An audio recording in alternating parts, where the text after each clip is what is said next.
Basic infection control 3.1. So the reason why I separate this topic because I want to give emphasis to it. Okay. So before anything else, hopefully that you have learned a lot from the basic infection control 3.0, which is your medications. Now, we're going to start now with your 3.1, which is concerned about your, what we call this one, heat and cold application. So, first, we were going to discuss the heat application. So, remember that heat is very much necessary for example, for vasodilation. It will open now or make ways to the blood vessel. So, for example, if your vessel looks out, no, if your vessel is narrow, the heat will going to make it wider like this. Again, if it is narrow, it will going to widen with your heat. And if your heat causes widening of your blood vessels, of course, the nutrients, the oxygen, and of course, all other necessary for your wound healing or rehabilitation will be will be very much available. Kaining dako man si blood vessel. So then blood will going to rush the area, thus creating what we call as your wound healing. Diba? That is why you have to do heat application. Remember in our basic infection control too, wound I can be open and or your closed. So a doctor may order applications of heat or cold to help them treat a patient having a certain condition. Remember that you as a caregiver are never to apply heat or cold to a patient unless you have direct instruction from your superior or your supervisor. Okay, especially when you are handling already the patient. No instruction, no application. But of course, here in the Philippines, you may do that for assessment. For assessment, anyways, you're not allowed to do assessment. But as what I have always said to you in our lectures, ayoko ng caregivers na walang utak. I want you to be very much knowledgeable. I want you to be very much experienced, equipped with all the practical management with matching knowledge to everything that you're going to do to your patient. So we have here terminology such as general heat application, generalized cold application, and localized heat application plus your localized cold application. We're going to define first your generalized. When you say generalized, so all parts or all areas should be applied with heat or your cold application. But when you say localized, a part only would be applied with your heat or cold application. You remember that? So we're going to tackle this one by one.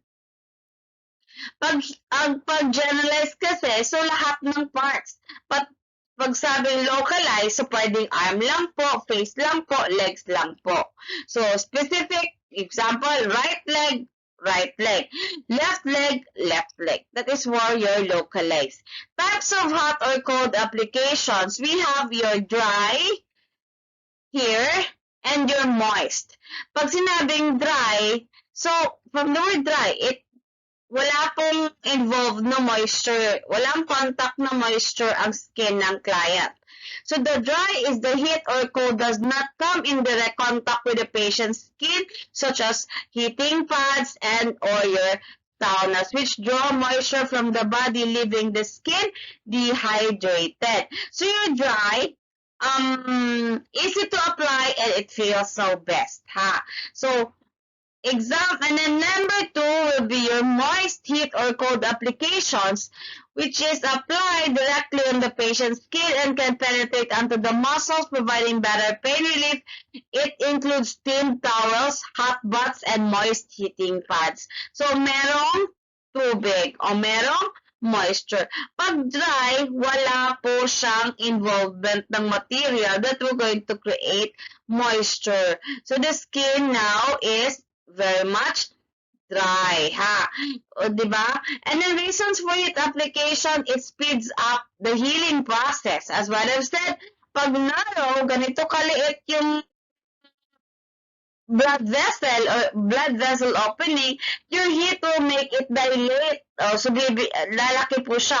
So pag lalaki yung tawag nating blood vessel, of course, all the nutrients, all the oxygen, we're going to rush them to the area, thus promoting what we call as wound healing.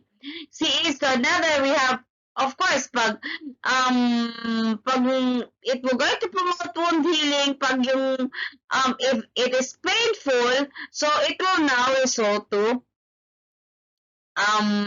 decrease pain sensation, eases the pain caused by inflammation and congestion. Okay, so yung inflammation and congestion na pain, it will going to lighten up, lighten up, or maging tolerable na siya.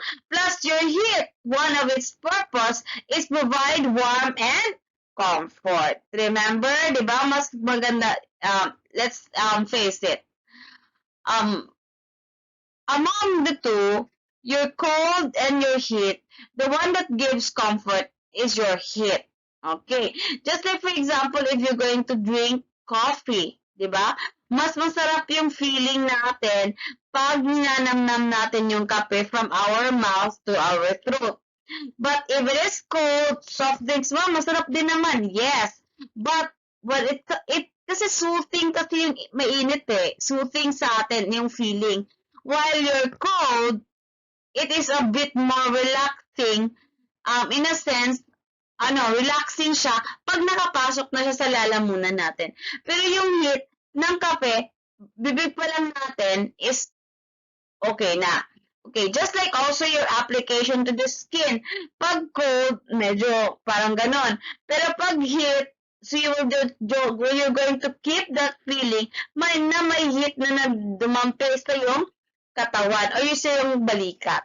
Pero pag cold, medyo, ang reaction natin is withdrawal. And then, there will be what we call this one, sensation that you felt cold, yung mga pores mo, or yung mga hair mo ay they were going to stand because of that cold feeling, di ba?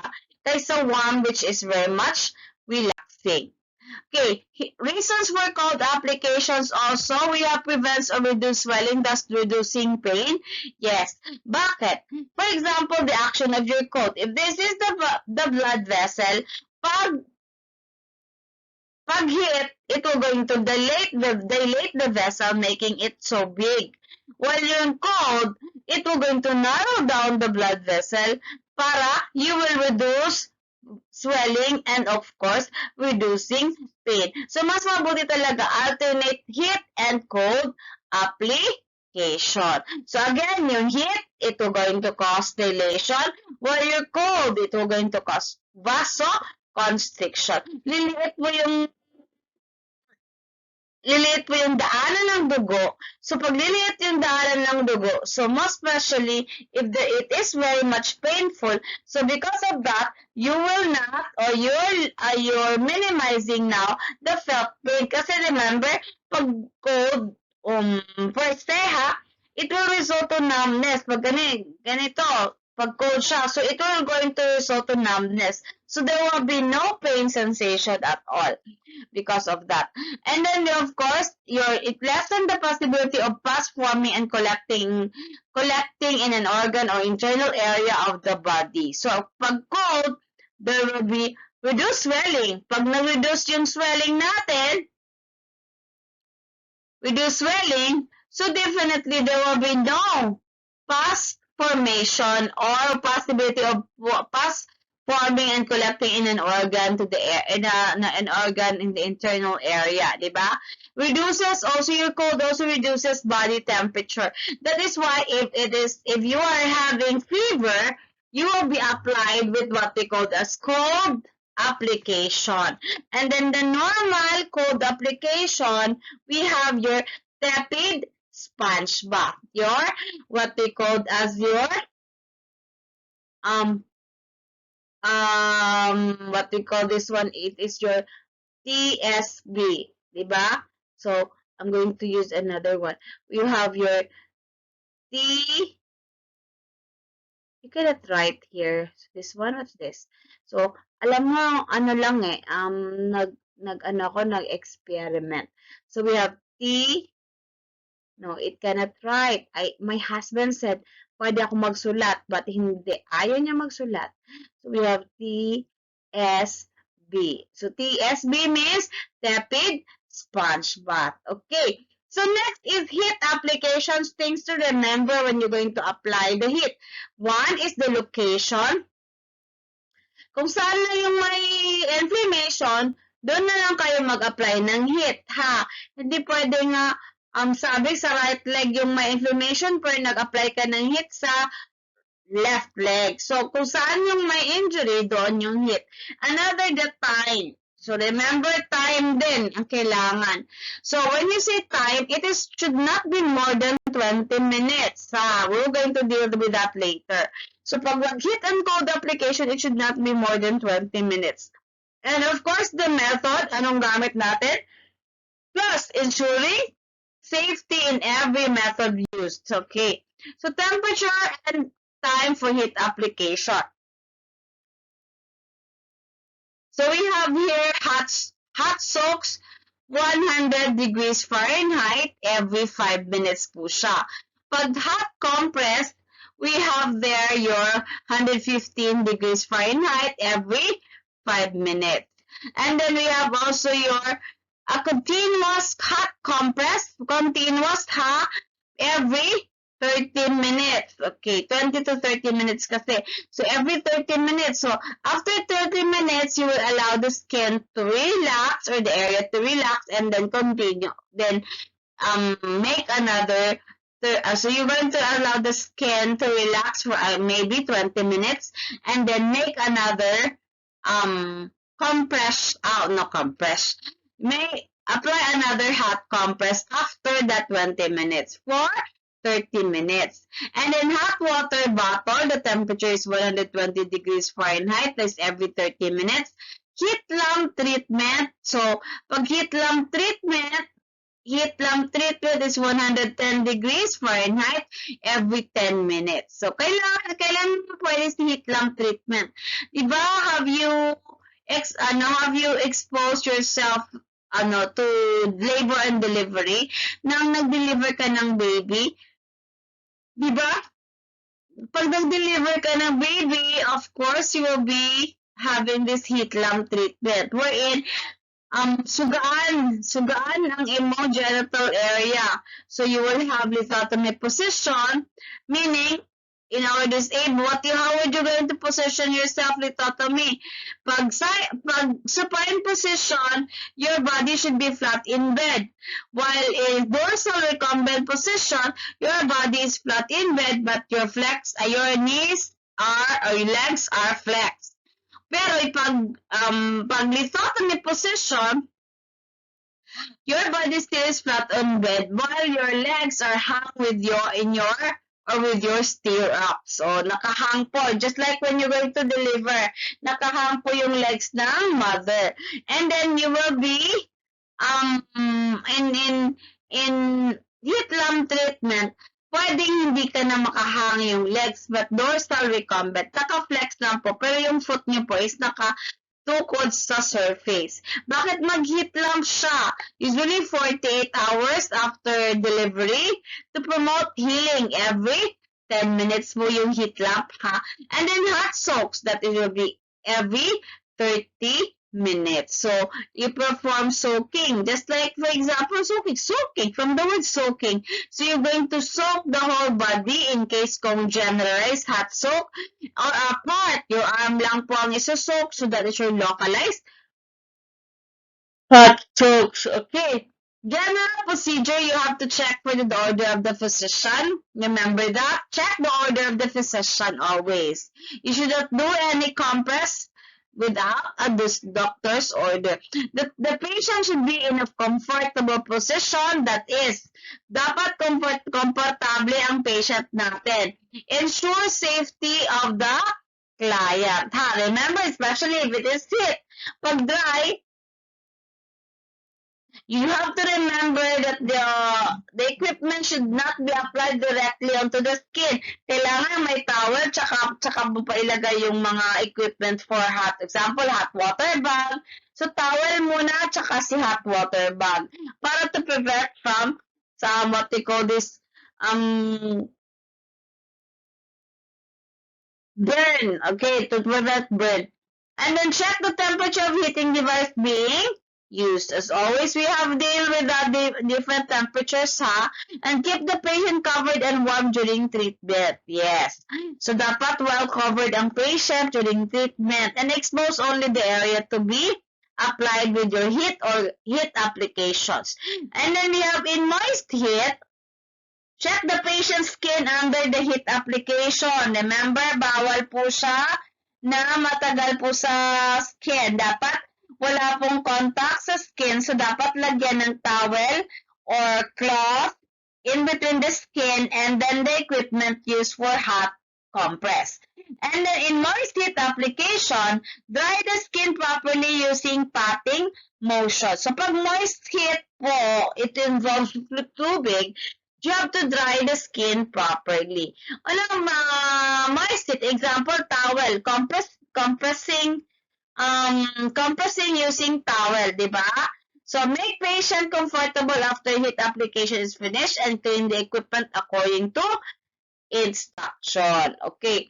Information to be taken before doing the procedure. One is the purpose of the compress. Bakit pagko-compress? For example, sino nakaranas dito na magpa-facial? Diba? After kino-compress ka. Bakit? Anong purpose ng compress ng hot compress first during facial, after facial? That is to relax the tense skin. Okay? Kasi tense yung skin mo. Kasi minamanipulate, diba? Piniprick. So, to relax it, you have to apply hot compress. But of course, there you have to tell the client the purpose of the compress. So, for example, pag sa ICU, sabi na, ma'am, mainit po ang towel na ilalagay ko. Then you ask, bakit? Why? Pero wala silang masagot din. Basta lang, procedure. But in reality, that is to relax the tense skin. Because the skin is being manipulated for minutes, then you have to give it time to relax after. And after heat application, you're going to apply cold. What is the rationale behind that? That is to, if the heat relaxes the tense skin, cold now we're going to induce comfort. Okay, induce comfort. Then we have also the area to be included, kung half leg lang, half leg. Inaantok na ako. Kung left leg lang, left leg. Kung arm, one arm lang, one arm. So, it doesn't mean, pag sinabing heat application, you are going to apply heat at all parts. So, we have also the frequency of application. So, we have discussed the designated time according to the type of your compress and soaks.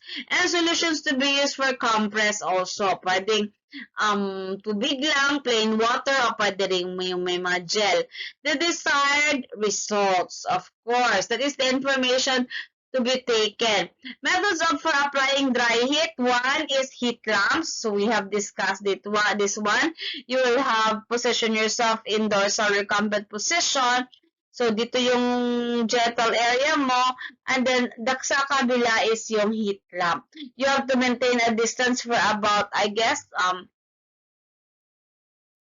0.75 a meter para, to promote healing. And we have also, heating pad and electric blanket. So, we have there your heating pad. Have you seen sa ukay-ukay yung mga towel, ay yung mga blanket, ay may parang connection sa electric o may dapat i-plug? Those are heating pads. Heating pads. Then we have hot water bottles used to apply heat continuously. Often it is used by clients to relieve pain. Okay, that is your hot water bottles. So, method for applying moist heat, one is hot compress. Then, a method used to apply moist heat to a large or to a small area. So, you may use a towel here. Hot soaks or application of heat in which a patient's arm, hand, or leg or foot is kept completely in a hot solution for a certain length of time, 15 to 30 at 20 minutes. I-soak mo siya. Soak mo yung kamot sa init. So that is your hot soak. Well, we also have hot soak machine which we don't have here. These are mattresses o katong sa ukay of different sizes and shapes that are made of rubber or plastic. A steady stream of water is passed through them. And we have also the water is heated and kept at the same temperature by an electrical device attached to the hot soak machine. Okay. Yung parang mga blanket sa ukay-ukay. Then we have also heated gel packs. Microwave or sometimes heated in water will stay for 30 minutes. So we have that one in your example, massage center. Sabihin nila sa'yo, ma'am, mag-add po ng 100 for your hot pads. So use your hot packs. Those are heated gel packs. Okay. And your 5 is sitz bath. Yung sitz bath is pasuhan lang na yung mom genital area or ang lubot in case you have delivered the baby normally. As in the case of patients who has had operation for your hemorrhoids. Or palingkuro nimo siya while naay gabukal o net gabukal. Dahil init dito sa ilalim sa iyang bangko para malibang o ginatawag nato nga bangkyo. So, and then, init-init dito din ang inalis na mo create og healing sa hemorrhoids.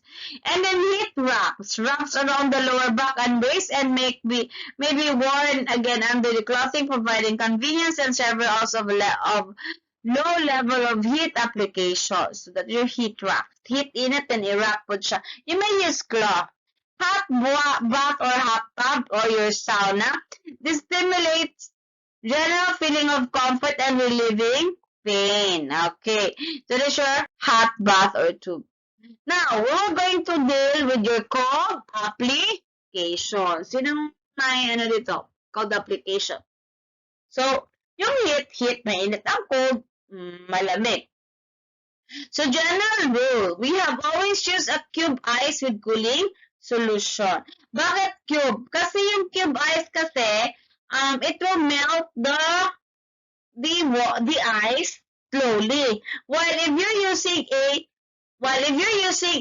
a crushed ice, of course it will going to melt so fast, thus making the temperature too cold.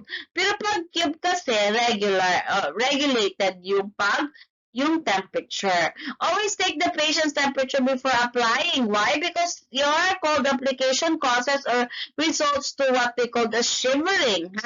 Or pwedeng mag-seizure si patient, especially if na siya certain condition.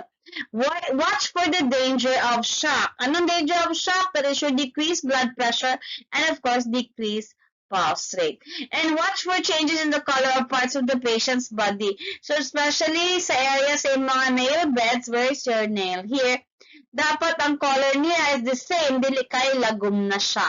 Pag lagom, meaning there's poor oxygen, nga naman, possibly, the cold application make now your blood vessel narrow or pinakipot niya si blood vessel, so that's causing now your deprivation of your oxygen to the area, thus causing now your cyanosis or bluish discoloration of the skin. So much better, you have to make sure that your cold application has an order by the doctor, is being ordered by doctors. And notify So notify the supervisor for any abnormalities. Methods used, we have thermal blanket. Okay, if you haven't seen this thermal blanket, you just try to search this in YouTube, ha? Oxygen tents, alcohol sponges, full wet pack. So those are the methods used by your in your code application. Now, localized code application. As what I've said, pag localized part lang po. Be sure you know exactly where are the patient's body the code application be applied. Okay, dapat alam natin kung saan po. Either as what I've said, right leg or left leg. Right arm or left arm. Face, or we have also your back, di ba? And then ensure safety to the patient. As what I've said, kung hot water bottle, there should be no direct contact between the hot water bottle and the skin. What is the thing that is used to serve as a barrier? That is your cloth. And keep the application code by adding ice as necessary. So, di po pwedeng, example, bumili ka ng ice, isang pack, o silang lahat, inana mo sa water. So, it will going to drop the temperature, di ba?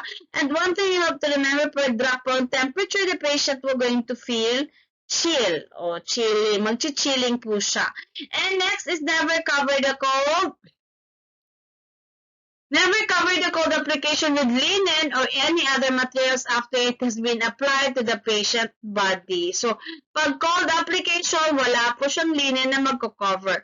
Frequently check the patient's skin where the cold is being applied. Can remember, numbness, cold will going to deprive oxygen to the area, thus preventing now your wound healing. Keep the other parts warm. Yes, dapat warm yung iba. Only one hand lang yung in-apply ng cold. So, siya lang pag-cold. Clean the equipment and return to proper places. Cold compress test material. So, do you have this one in your handouts, ha? And we're going to have oral about this. So, tingnan mo yung cold compressor. Kailangan may basic, cube ice towels, four-step waterproof material to protect the bed. Of course, diba? Especially kung mag-cold application ka, protect the bed. Apply compress to air as quick as possible kasi the patient has tendency to chill, diba? Apply compresses to air as quick as possible. Do not cover the compresses. Okay, bawal i-cover. Kasi pag mag-cover ka, so hindi po siya makalabas yung ginaw. Pag hindi makalabas, so malalamigan po si patient. Change compresses every minute or two. Or ang sa personal care na to, is dun sa ito, wash and then rinse. And change water if necessary. Period of application of your cold compress, that is your 15 to 20 minutes several times a day. Anyways, ang atong oral all I need to do is to know if you really understood the procedure. For example, the number of minutes na kailangan siya i-apply, tapos anong mga equipment niya, and all. Kailangan ba siya i-cover or hindi? And then what is also difference between dry heat and moist heat. Not dry heat. Cold. We have other cold applications. What are their difference? So, we have ice cup and collar. So, ice cup, diba? So, the pictures I have shown lately, or collar and cover crushed ice. Remember, always apply the cap with a metal or plastic stopper away from the affected area of the skin's body. Always cover the ice cup. Do not pull the ice cup in the area of the body for more than 2 minutes. Okay. So, you have to remember that, ha? Ice cup. And client's risk for this ice cup, we have fair-skinned. Pag fair-skinned kasi, so, medyo hindi natin malalaman kung nag-change color ba niya, nag-cause ng redness sa area, o nagsiswell ba? Kasi fair-skinned eh. The same lang po yung kulay niya sa red, almost. So, hindi natin mahalata pag nag-red siya. And then, infants, young children, and confused clients should not be applied with your cold, either your cold or heat application. Bakit? Of course, they are unconscious. Older adults, yes, it should be given cautiously. And unconscious or paralyzed client. And we have also diabetic clients, especially diabetic. Okay. So general safety rules: use a cooking thermometer to check the temperature. Follow manufacturer's direction for operation of the equipment. Cover hot water bag, hot or cold packs or ice bag with your towel or other covering before placing it on the client's skin. So I guess you should have understood that dili mo siya i-place directly on the client. So dapat naa siya cloth as cover. Then follow agency's guidelines for temperature range for hot and cold application. Check lines every 10 minutes and remove the application immediately if there are signs of skin damage. So, kung skin damage kasi, wala na po oxygen na punta doon. So, diba, the area is deprived with oxygen. So, bababa si oxygen. So, next is skin damage signs in heat application. Clients is complaining of burning sensation. Yes, sabi niya, init-init. So, you could ask if he is suffering from skin damage, okay, especially kung cold. And then sensational pain in the area. So, masakit. Skin is red and blistering to the point. Next is skin damage. Skin damage sign and cold compress. Burning sensation and numbness in the area. Skin is red and pale plus your bluish. Okay. Next is you're promoting circulation. So, our next topic is promoting circulation, and we're going to deal with it after your return them now with your oral medications and others, plus your heat and cold applications. Before I'm going to end, please don't forget to like the video para makapag-live na po ako. And of course, subscribe, my dear. Thank you very much. This is Irene Lim, trying to impart to you my basic knowledge about your heat and cold application. Thank you and good night.